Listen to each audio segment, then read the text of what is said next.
வணக்கம். இதற்கு முன்பு நான் வெளியிட்ட வீடியோவில் பாத்தீங்கன்னா, தமிழ்நாட்டில் தோற்றுவிக்கப்பட்ட மாநில கட்சிகள், அதனுடைய தோற்றுவித்தவர்கள், ஆண்டு, தலைவர்கள், இதை பத்தி நம்ம விளக்கமா பார்த்தோம். இப்ப என்ன அப்படின்னு பாத்தீங்கன்னா, நம்ம இந்திய அளவுல, தேசிய அளவுல பாத்தீங்கன்னா, தேசிய கட்சிகள் அவை எவ்வளவு இருக்கின்றன, அங்கீகரிக்கப்பட்டது இந்திய தேர்தல் ஆணையத்தால் அங்கீகரிக்கப்பட்ட தேசிய கட்சிகளின் எண்ணிக்கை 6. முதல்ல அதை நம்ம தெரிஞ்சுக்கலாம்.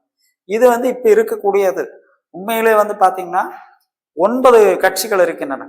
அதை நம்ம தெரிஞ்சுக்கலாங்க. அதுல 6 அப்படிங்கிறது கூகுள்லயும் மற்றதுல எல்லாம் நீங்க பார்த்துருப்பீங்க, தேடி இருப்பீங்க. இதற்கு முன்பு படிச்ச வேற சில போட்டித் தேர்வுகளுக்காக படிச்சிருப்பீங்க 6 கட்சிகள் அப்படின்னு சொல்லிதான் இருந்திருக்கு. ஆனாலும் 9 கட்சிகளை நம்ம தெரிஞ்சுக்கலாங்க. இந்த வீடியோல நம்ம பார்க்கலாம். முதல்ல தேசிய கட்சி அப்படிங்கிறது எப்படி இந்திய தேர்தல் ஆணையம் நமக்கு, அதாவது அந்த கட்சிக்கு அங்கீகாரம் வழங்குது அப்படிங்கிறத பார்க்கும்போது, ஒரு இந்திய பொது தேர்தல் அல்லது நாடாளுமன்ற மக்களவை தேர்தல் 6% 6 விழுக்காடு பாத்தீங்கன்னா செல்லத்தக்க வாக்குகள் பெற்றிருக்கோன்னு 4 மாநிலங்கள் அல்லது அதற்கு மேற்பட்ட மாநிலங்கள்ல வாக்குகளை பெற்றிருக்கணும். இது ஒரு தகுதி. இரண்டாவது தகுதி என்ன அப்படின்னு பாத்தீங்கன்னா, ஒரு அந்த பொது தேர்தல், அதாவது மக்களவை, நாடாளுமன்ற மக்களவை தேர்தலில் பாத்தீங்கன்னா இதே மாதிரி உறுப்பினர்கள், அதாவது மக்களவை உறுப்பினர்கள் தேர்ந்தெடுக்க, அதுலயும் பாத்தீங்கன்னா 4 உறுப்பினர்கள் தேர்ந்தெடுக்கப்பட்டிருக்க வேண்டும். முதல்ல சொன்னதே தான், அது தனியா சொல்லி இருக்கிறாங்க, அவ்வளவுதான். 6 விழுக்காடு வாக்குகள், செல்லத்தக்க வாக்குகள் பெற்றிருக்க வேணும் அப்படிங்கிறது ஒரு பாயிண்ட். அது ஒரு தகுதி. ரெண்டாவது என்ன சொல்றாங்க அப்படின்னு பாத்தீங்கன்னா, 4 மாநிலங்கள் அல்லது அதற்கு மேற்பட்ட மாநிலங்கள்ல வெற்றி அடைஞ்சிருக்கணும் அப்படிங்கிறது ஒண்ணு. மூணாவது என்ன ஆயிடுச்சு அப்படின்னு பாத்தீங்கன்னா, குறைந்தபட்சம் 4 உறுப்பினர்கள், மக்களவை உறுப்பினர்கள் பாத்தீங்கன்னா வெற்றி அடைஞ்சிருக்கணும் அப்படின்னு சொல்லி, இந்த தகுதிகள் இருந்துச்சுன்னா ஒரு கட்சி தேசிய கட்சியாக இந்திய தேர்தல் ஆணையம் அங்கீகாரம் வழங்குகிறது. இதன் அடிப்படையில தான் இருக்குது. இது புரிஞ்சிருக்குன்னு நினைக்கிறேன். அடுத்து வந்துடலாம். நம்ம இந்தியாவில் பாத்தீங்கன்னா அந்த 9 தேசிய கட்சிகள் அப்படின்னு முதலாக பார்க்கறது பாத்தீங்கன்னா இந்திய தேசிய காங்கிரஸ் கட்சி, இந்தியன் நேஷனல் காங்கிரஸ். இது பாத்தீங்கன்னா ஐஎன்சி அப்படிம்பாங்க. நம்ம இந்திய தேசிய இயக்கத்தை பத்தி படிச்சிருப்பீங்க, போட்டித் தேர்வாளர்களுக்கு தெரிஞ்சிருக்கும்.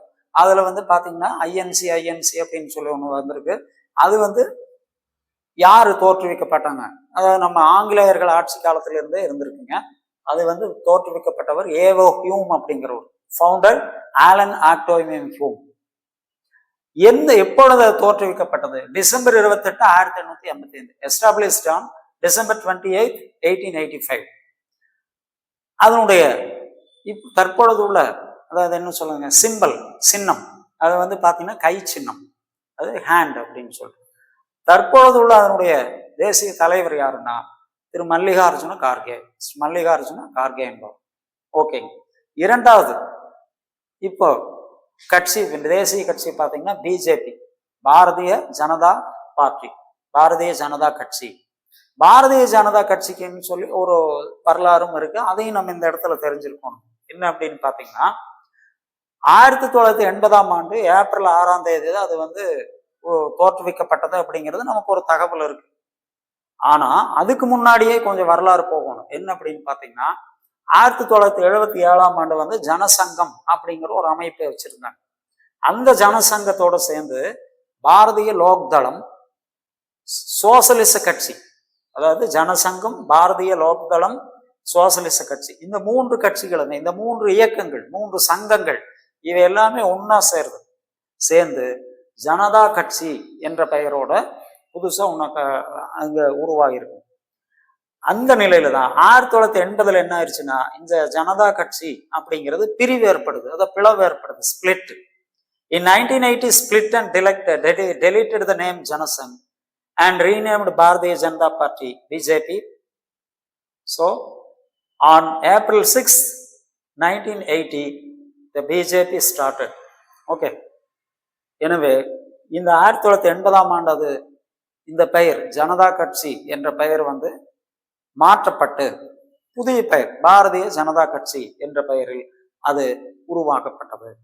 தற்பொழுது தேசிய அளவில் நம்ம ஒன்றிய அரசு பாரதிய ஜனதா கட்சியின் தலைமையில் தேசிய ஜனநாயக கூட்டணி என்ற அந்த கூட்டணியில் சேர்ந்து ஆட்சி அமைத்து திரு மாண்புமிகு பிரதமர் நரேந்திர மோடி அவர்கள் பிரதமராக இருக்கிறாரு. அவருடைய தலைமையின் கீழ் நம்ம நாட்டில் இப்போ வந்து ஆட்சி அமைச்சிருக்கிறாங்க, ஆட்சி செஞ்சுட்டு இருக்கிறாங்க.